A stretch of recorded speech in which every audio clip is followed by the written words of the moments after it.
What is up, my friends? You are very welcome along to tonight's news roundup, where I'm going to be taking you through the latest news surrounding our beloved Liverpool Football Club, asking you guys, of course, to let me know your thoughts in the comment section. If you enjoy the video, please drop a like on it as well, and if you haven't hit that subscribe button, why not join the other 216,000 people who've become part of Anfield Agenda's family?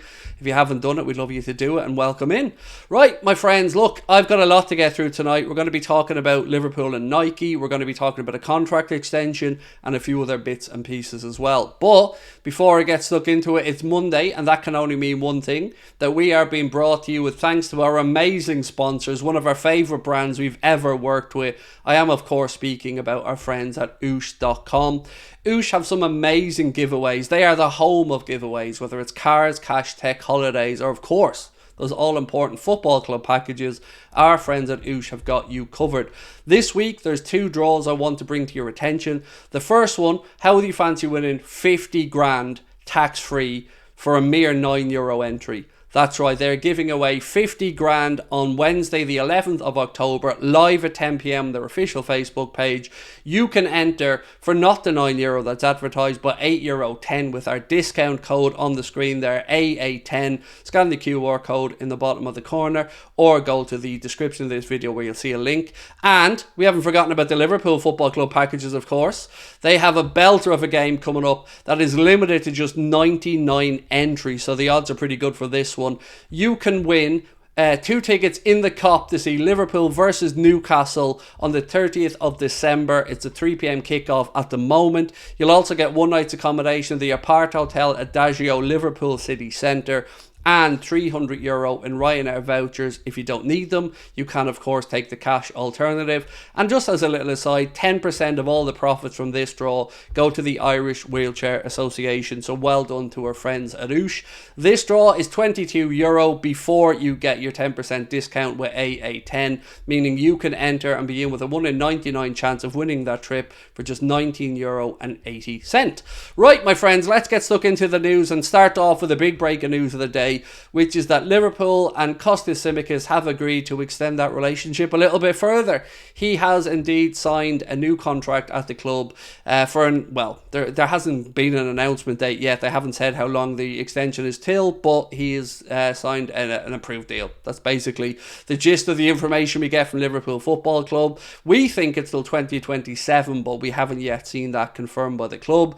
Costas was speaking about it, and I watched the interview on LFC TV Go, and it genuinely looks like he loves the city, loves the club, loves the people, loves his teammates. And what more can you ask for as a fan?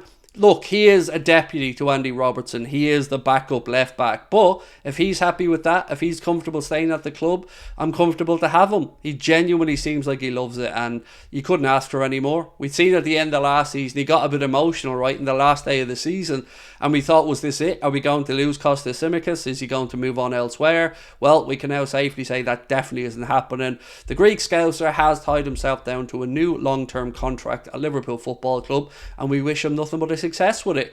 A little bit of breaking news today is that it looks like, according to Footy headlines, Liverpool and Nike are going to extend their partnership even further than it already is. So if you're like me, I'm on the fence about Liverpool and Nike so far. I've liked some of the stuff, not like the other stuff. Really haven't been impressed with the trainer offers from Nike.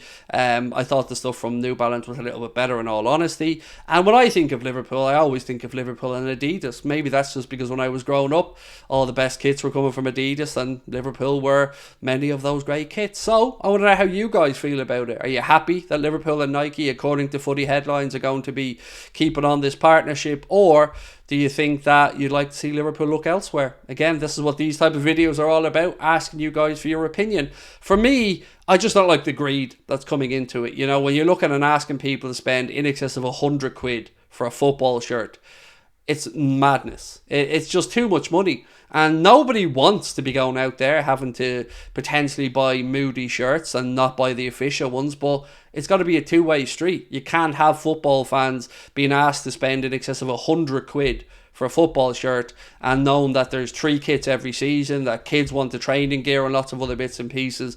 This adds up very quickly. So I wish football manufacturers would just be a little bit less greedy and maybe make the shirts more affordable. Other bits and pieces that we've been speaking about, Jurgen Klopp was talking about Darwin Nunes and his new revitalised form and how hard he's been working to get to the levels that he needs to be. Jurgen spoke after obviously the 3-1 victory over West Ham, and he was saying that Darwin has just been a breath of fresh air, that he's doing everything that he wants him to do. He's defending more, he's tracking back more, he's pressing more. And look, you can see it in his performances. The dude looks confident. The dude looks like he's loving life at Anfield, and I'm all for it. I hope Darwin Nunes continues to shine and progress, and this is what we want as fans, right? We want competition for places. Start of the season, it looked like Cody Gakpo was Liverpool's man through the centre. Now Darwin's after coming back and he's the man through the centre. These are the battles we need. This is the increased competition that we've been looking for. Darwin, Salah, Gakpo, Jota and Lucho. That's a front five that I think you'll struggle to find a more competitive one across Europe in football, actually. So for me, well done for Darwin. Great to hear the manager single him out for a little bit of praise as well. I want to just draw your attention to something I mentioned in our live stream tonight. So I do my player ratings, as you know, and after I do them, not before, afterwards, I go across, I check out the Echo, I check out Sky, I check out some other outlets to see what scores they've been given. And most people were fairly consistent, except for Sky. Sky, for some reason, gave Joe Gomez a score of 6 out of 10 for the game against West Ham. The same score, by the way, that they gave to Michail Antonio. On what planet is that, right? Joe Gomez was a minimum 8 out of 10 in that game. A minimum. There's no way anybody with a half a brain would look at that game and say that Gomez and Antonio deserves the same score. And by the way, when I looked at the other platforms, most of them had Gomez up in 7 and 8, which is absolutely spot on in my opinion. Completely baffled at what Sky were at, but I want to know, do you agree or disagree? Do you think Joe Gomez was hard done by there by Sky with a score of 6 out of 10? I definitely think he was. And a few other bits and pieces as well. Mohamed Salah's agent, I think, was giving a speech at Harvard, because there was a little bit breaking last night where people were confused. There was Mohamed Salah posted up on, I think it was his Instagram story, an excerpt from I think it was the introduction that was being given to Remy Abbas when he was going over to give that speech at Harvard. Many people were confused and wondering, was this some type of game being played by Mo and his agent about his contract? No, I think it was just a way of just letting people know about the thing at Harvard, really. I don't think there was anything sinister to it. So, my friends, that is it from me today. I won't be live tomorrow. There will be a preview for the Leicester game coming out tomorrow morning, and then there'll be a news video coming out tomorrow evening. But we will be back here on Wednesday for the watch along of the Leicester game, starting an hour before kickoff. So I hope you can join us for that. Have yourselves a wonderful evening, and I will catch up with you real soon. Take care, my friends. Bye-bye.